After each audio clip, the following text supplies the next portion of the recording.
বন্ধুরা দেখতে পাচ্ছেন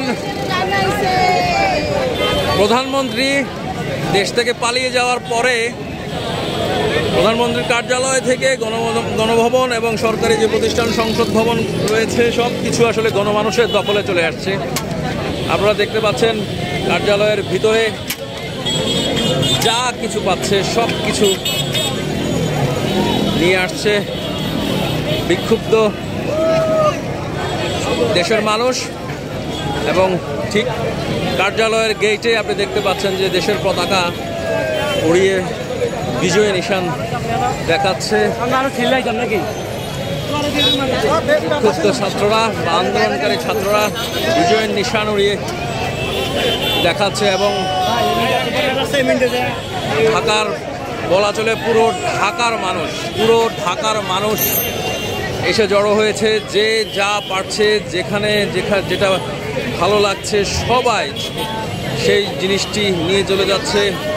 চেয়ার টেবিল থেকে শুরু করে এসি যা কিছু আছে আসবাবপত্র থেকে শুরু করে সব কিছু গাড়ি ভাঙচুর করেছে আমরা দেখেছি। আসবাবপত্র থেকে শুরু করে মূল্যবান জিনিসপত্র কোরআন শরীফও নিয়ে গিয়েছে আমরা দেখতে পেয়েছি।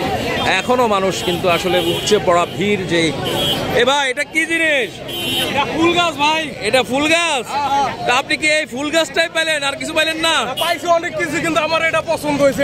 এটা পছন্দ হয়েছে তো অনেক কিছু পছন্দ হইলো না কেন? না ওটি ভাঙ্গা যাইবো কিন্তু এটা থাকবো। তো এটা নিয়ে লাগাইলে কি এটা তো সাক্ষী দিব যে প্রধানমন্ত্রীর বিষ এটার মধ্যে আছে। এই জন্য তো এটা রাইখা দিতে বিষ মুক্ত করার জন্য নিচ্ছেন? বিষ মুক্ত করার জন্য এই জন্য এটা রাইখা দিতে। ঠিক আছে ভাই, ঠিক আছে ঠিক আছে।